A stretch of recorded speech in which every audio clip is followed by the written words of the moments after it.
ഹരേ രാമ രാമ രാമ ഹരേ ഹരേ. ഹരേ കൃഷ്ണ കൃഷ്ണ കൃഷ്ണ ഹരേ ഹരേ.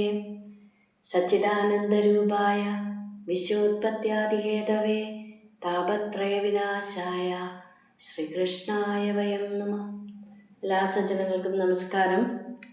ഇന്ന് രണ്ടാമത്തെ ദശകത്തിൽ 4, 5, 6 ശ്ലോകങ്ങൾ നോക്കാം.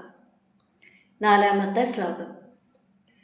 തത്താദൃങ്മധുരാത്മകം തവ വപു സംപ്രാപ്യ സമ്പന്മയീ സാ ദേവി പരമോസുഖാ ചിരതരം നാസ്തേ സ്വഭക്തേഷ്വപി തേനാസ്യാബത കഷ്ടമച്യുത വിഭോ ത്വദ്രൂപമാനോജ്ഞക പ്രേമസ്ഥൈര്യമയാത ചാബലബലാത് ചാബല്യവാർത്തോദഭൂത്. പദം മുറിച്ച് പറയാം. തത്താദൃങ്, തത് താദൃങ്, മധുരാത്മകം, മധുര ആത്മകം, തവ വപുഹു സംപ്രാപ്യ സമ്പന്മയീ സാ ദേവി പരമോസുഖ ചിരതരം ന ആസ്തേ നാസ്തേ സ്വഭക്തേഷു അപി തേനാസ്യ ബദ കഷ്ടമച്യുത വിഭോ ത്വദ്രൂപമാനോജ്ഞക പ്രേമസ്ഥൈര്യമയാത് അജാബലബലാത് ചാബല്യവാർത്തോദഭൂത്. തത്താദൃങ്, അപ്രകാരമുള്ള, നേരത്തെ പറഞ്ഞതുപോലെ, മധുരാത്മകം തവ വപുഹു, മധുരമയമായ മധുരസ്വരൂപമായ അങ്ങയുടെ വപുസിനെ, അങ്ങയുടെ ശരീരത്തെ പ്രാപിച്ച സമ്പന്മയി സാദേവി, സമ്പസ്വരൂപിണിയായ ആ ലക്ഷ്മി ദേവി, സ്വഭക്തേഷു അഭി, സ്വന്തം ഭക്തന്മാരിൽ പോലും എന്ന് പറഞ്ഞാൽ തന്നെ ആശ്രയിച്ചിരിക്കുന്ന ഭക്തന്മാരുടെ അടുത്തുപോലും ചിരതരം ന ആസ്തേ, അധികകാലമൊന്നും നിൽക്കാറില്ല. തേന അസ്യ, അതുകൊണ്ട് തന്നെ ലക്ഷ്മി ദേവിക്ക്, ത്വത് രൂപമാനോജ്ഞക, അങ്ങയുടെ രൂപത്തിൽ ആകൃഷ്ടരായിട്ട്, ആ ലക്ഷ്മി ദേവി അങ്ങയുടെ രൂപത്തിൽ ആകൃഷ്ടയായിട്ട്, ഹേ വിഭോ ഗുരുവായൂരപ്പ, പ്രേമസ്ഥൈര്യമയാത് അജാബലബലാത്, ഭർത്താവിലുള്ള അധികരിച്ച അനുരാഗം കൊണ്ടുണ്ടായ ചാബല്യമില്ലായ്മയുടെ ശക്തി കൊണ്ട്, പാതിവൃത്യത്തിൻ്റെ ശക്തി കൊണ്ട്, ചാബല്യവാർത്ത ഉദഭൂത്, ചപലയാണ് എന്ന ഒരു അപവാദം കേൾക്കേണ്ടി വന്നു. ഹേ അച്യുത, ഭഗവാനെ, ബദ, കഷ്ടം, നോക്കൂ, അത് എത്ര കഷ്ടമാണ്.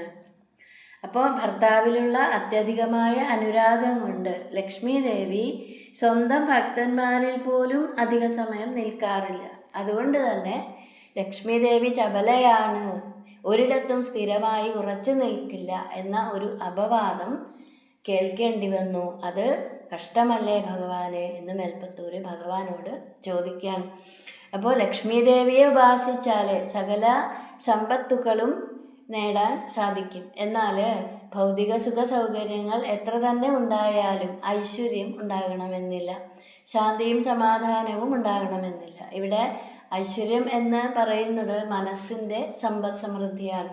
ഭഗവാനെ ഉപാസിക്കുന്ന ഭക്തന്മാർക്ക് ശാന്തിയും സമാധാനവും അതോടൊപ്പം തന്നെ സർവ്വവിധ സമ്പത്തും നേടാൻ സാധിക്കും എന്നർത്ഥം. ഇനി 5ാമത്തെ ശ്ലോകം.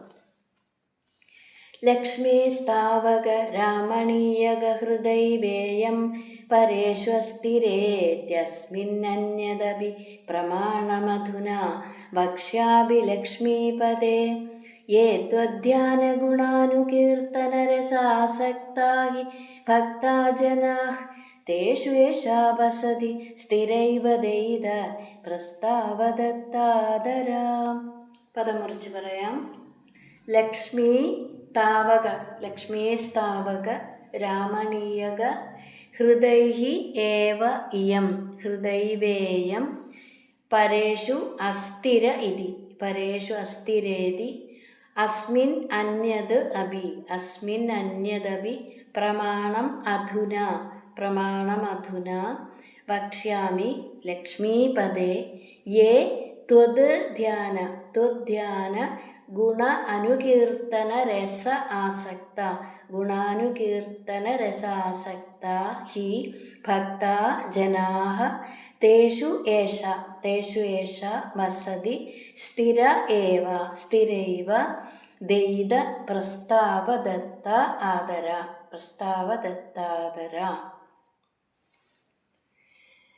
നാലാമത്തെ ശ്ലോകത്തിൻ്റെ തുടർച്ച തന്നെയാണ് ഈ ശ്ലോകം.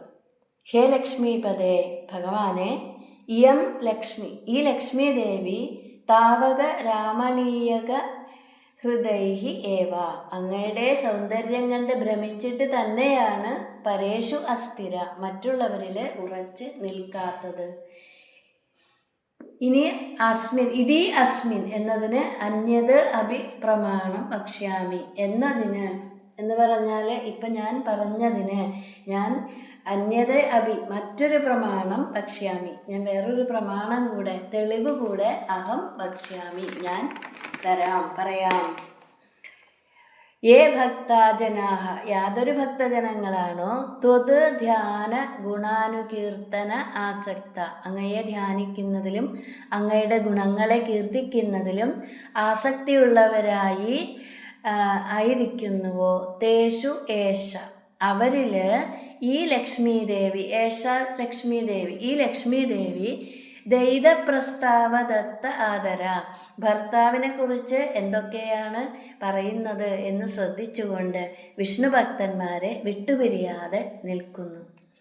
അപ്പോൾ ഭഗവാനെ അങ്ങയുടെ സൗന്ദര്യത്തിൽ അത്യധികം ആകൃഷ്ടയായതുകൊണ്ട് തന്നെയാണ് ലക്ഷ്മീദേവി മറ്റുള്ളവരിൽ ഉറച്ചു നിൽക്കാത്തത്. എന്നാൽ ഭഗവാന്റെ കഥകൾ പറയുകയും അവിടുത്തെ ഗുണഗണങ്ങളെ കീർത്തിക്കുകയും ചെയ്യുന്ന വിഷ്ണു ഭക്തന്മാരുടെ അടുത്ത് തൻ്റെ ഭർത്താവിനെ കുറിച്ച് എന്താണ് ഇവർ പറഞ്ഞുകൊണ്ടിരിക്കുന്നത് എന്ന് കേൾക്കാനായിട്ട് ലക്ഷ്മി ദേവി എപ്പോഴും വിഷ്ണു ഭക്തന്മാരുടെ അടുത്ത് തന്നെ ഉണ്ടാകും എന്ന് മേൽപ്പത്തൂർ പറയുന്നു. വിഷ്ണു ഭക്തന്മാർക്ക് ലക്ഷ്മി ദേവിയുടെ അനുഗ്രഹം കൊണ്ട് സകലവിധ സമ്പദ് സമൃദ്ധിയും ഉണ്ടാകും എന്നർത്ഥം. ഇനി ആറാമത്തെ ശ്ലോകം. ഏവം ഭൂതമനോജ്ഞതാ നവസുധാ നിഷ്യന്ത സന്തോഹനം ത്വദ്രൂപം പരചിദ്രസായനമയം ചേതോഹരം ശൃണ്വതാം സദ്യഃ പ്രേരയതേ മദയതേ രോമാഞ്ചയത്യംഗകം വ്യാസിഞ്ചത്യഭി ശീതബാഷ്പവിസരൈഃ ആനന്ദമൂർച്ഛോദ്ഭവൈഃ. പദമുറിച്ച് പറയാം. ഏവം ഭൂത മനോജ്ഞതാ നവസുധ നിഷ്യന്ത സന്തോഹനം ത്വദ്രൂപം പരചിത് രസായനമയം ചേതോഹരം ശൃണ്വതാം സദ്യഃ പ്രേരയതേ മദയതേ രോമാഞ്ചയത്യംഗകം വ്യാസിഞ്ചത്യഭി ശീതബാഷ്പവിസരൈഃ ആനന്ദമൂർച്ഛോദ്ഭവൈഃ.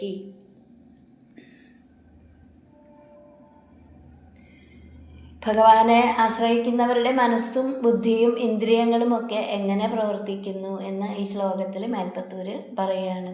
ഏവം ഭൂതഃ, ഇങ്ങനെയെല്ലാം ഇരിക്കുന്ന, ഇപ്പോൾ നേരത്തെ പറഞ്ഞതുപോലെ അപ്രകാരമുള്ള മനോജ്ഞത നവസുധ നിഷ്യന്ത സന്തോഹനം. മനോജ്ഞത സൗഭാഗ്യത്താൽ, നവസുധ എന്ന് പറയുമ്പോൾ പുതിയ അമൃത്, നിഷ്യന്ത ധാര, സന്തോഹനം ഉറവിടം. അപ്പോൾ സൗഭാഗ്യമാകുന്ന പുതിയ അമൃതധാരയുടെ ഉറവിടവും പരജിത്ത് രസായനമയം, പരം എന്ന് പറഞ്ഞാൽ ശ്രേഷ്ഠം, ചിത്ത് ജ്ഞാനം, രസം എന്ന് പറഞ്ഞാൽ ആനന്ദം, രസായനം ഔഷധം, സത്ത് ചിത്ത് ആനന്ദം, സച്ചിദാനന്ദ സ്വരൂപമാകുന്ന രസായനം എന്ന് പറഞ്ഞാൽ ഔഷധം. അപ്പോൾ സച്ചിദാനന്ദ സ്വരൂപമാകുന്ന ഔഷധം പരബ്രഹ്മ രസായനമയം എന്ന് പറഞ്ഞാൽ പരമാനന്ദമാകുന്ന ഔഷധസ്വരൂപവും ചേതോഹരം ത്വത് രൂപം, അങ്ങനെയുള്ള ചേതോഹരമായ മനോഹരമായ അങ്ങയുടെ രൂപം ശൃണ്വതാം മതിം സദ്യഃ പ്രേരയത്തെ, കേൾക്കുന്നവരുടെ മനസ്സിനെ പെട്ടെന്ന് ആകർഷിക്കുകയും അതുപോലെ തന്നെ ആനന്ദവിവശരാക്കുകയും അംഗകം രോമാഞ്ചയതി, ദേഹം മുഴുവൻ രോമാഞ്ചമുണ്ടാക്കുകയും അതുപോലെ തന്നെ ആനന്ദമൂർച്ഛ ഉദ്ഭവൈഹി, ആനന്ദാതിരേകത്താൽ ശീതബാഷ്പ വിസരൈഹി അഭിവ്യാസിഞ്ചതി, കണ്ണുകൾ ആനന്ദാതിരേകത്താൽ കണ്ണുകൾ നിറഞ്ഞൊഴുകുകയും ചെയ്യുന്നു. അപ്പോൾ ഗുരുവായൂരപ്പ ഇപ്രകാരം സൗഭാഗ്യമാകുന്ന പുതിയ അമൃതധാരയുടെ ഉറവിടവും പരമാനന്ദമാകുന്ന ഔഷധസ്വരൂപവും ചേതോഹരവുമായ അങ്ങയുടെ സ്വരൂപത്തെക്കുറിച്ച് കേൾക്കുമ്പോൾ തന്നെ സജ്ജനങ്ങളുടെ മനസ്സ് വളരെ പെട്ടെന്ന് അങ്ങയിലേക്ക് ആകർഷിക്കപ്പെടുകയും അതുപോലെ തന്നെ ഭക്തരെ ആനന്ദവിവശരാക്കുകയും ദേഹം മുഴുവൻ രോമാഞ്ചമുണ്ടാക്കുകയും ആനന്ദാതിരേകത്താൽ സജ്ജനങ്ങളുടെ കണ്ണുകൾ നിറഞ്ഞൊഴുകുകയും ചെയ്യുന്നു. അപ്പോൾ വിഷ്ണു ഭക്തന്മാരെ, ഭഗവാനെ എപ്പോഴും ആശ്രയിച്ചു കൊണ്ടിരിക്കുന്ന വിഷ്ണു ഭക്തന്മാർ എല്ലായ്പ്പോഴും അനിർവാച്യമായ ഒരു ആനന്ദം അനുഭവിച്ചുകൊണ്ടിരിക്കുന്നു. അത് നിത്യമായ ആനന്ദമാണ്, നിത്യാനന്ദം. ഹരേ കൃഷ്ണ.